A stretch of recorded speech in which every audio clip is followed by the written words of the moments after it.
Section 10, multiplying mixed numbers. Do you remember when we used the distributive property when we were multiplying a mixed number by a whole number? That method was pretty good for mixed numbers and whole numbers. However, it gets way more complicated when we have a mixed number and a fraction, or a mixed number and a mixed number.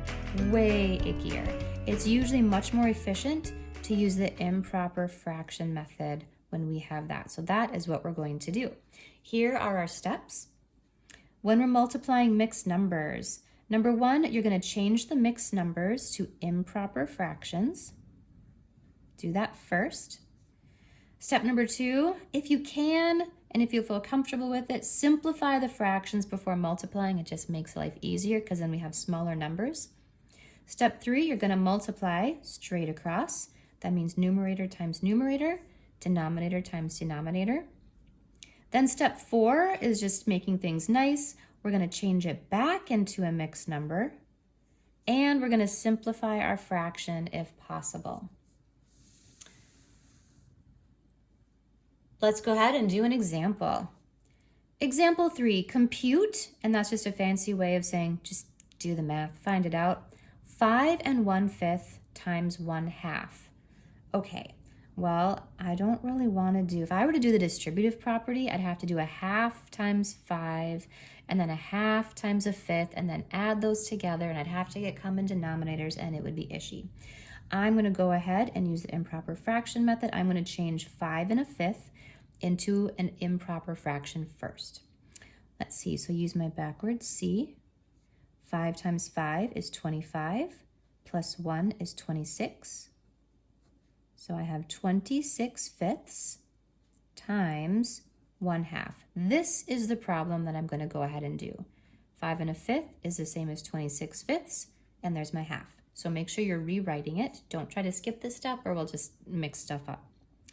Okay, now I'm going to go ahead and just multiply straight across. If you see that you can simplify first, that's awesome, but I'm going to skip that for now. Let's see, multiply straight across. 26 times 1 is 26. 5 times 2 is 10. So our answer is 26/10, and now we have to simplify this. You could change it to a mixed number and then simplify, or simplify and then change it to a mixed number. I'm going to go ahead and simplify first. I'm going to divide this by 2 2's, and I'm going to get 26 divided by 2 is 13.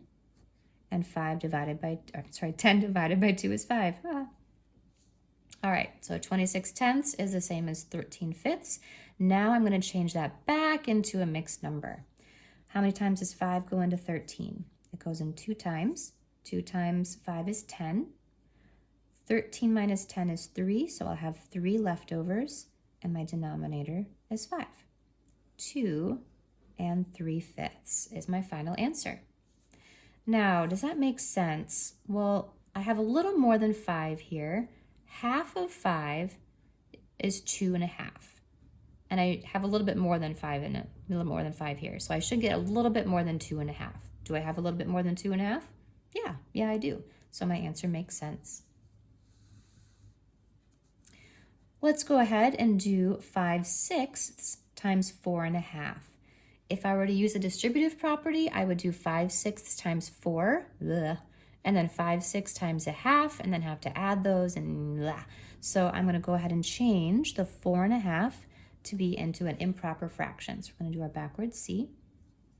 So I really have 5/6 times, see, 2 times 4 is 8, plus 1 is 9, 9/2. There's my 5/6. 4 1/2 is the same as 9/2. Okay, this time I do notice that I could simplify, so I'm going to do that first. Let's see, I noticed the 9 and the 6 pair up nicely. So using our method before, I could make one number out of all of this. And then I notice that I can flip these around using our commutative property. And then I can simplify the 9 and the 6. Now, I wouldn't do this normally, but while we're still figuring that simplifying out, we can do that. Let's see, if I divide 9 and 6, I can divide them by 3/3. 9 divided by 3 is 3. 6 divided by 3 is 2. Now I have 3 times 5 is 15. 2 times 2 is 4. All right, 15/4. Yay! Now I'm going to go ahead and make that into a mixed number. How many times does 4 go into 15? Let's see, 4 times 4 is 16, too high. 4 times 3 is 12, so it goes in 3 times. See, if I pull out 12 from 15, that gives me 3 leftovers, and my denominator is 4. 3 3/4. Now, if you do not like simplifying first, I could still do 5 6 times 9 halves. We could multiply straight across. 5 times 9 is 45. 6 times 2 is 12. And 45 is going to simplify to, well, let's see, what can we divide that by? We could divide that by 3. 45 divided by 3 is 15. 12 divided by 3 is 4. So 45/12 that you would have gotten would have simplified to 15/4, which simplifies to 3 3/4. All right, it's your chance to try it. You go ahead, pause the video, see if you can compute or figure out 2 1/2 times a fourth, and then check back in and see if you got it right.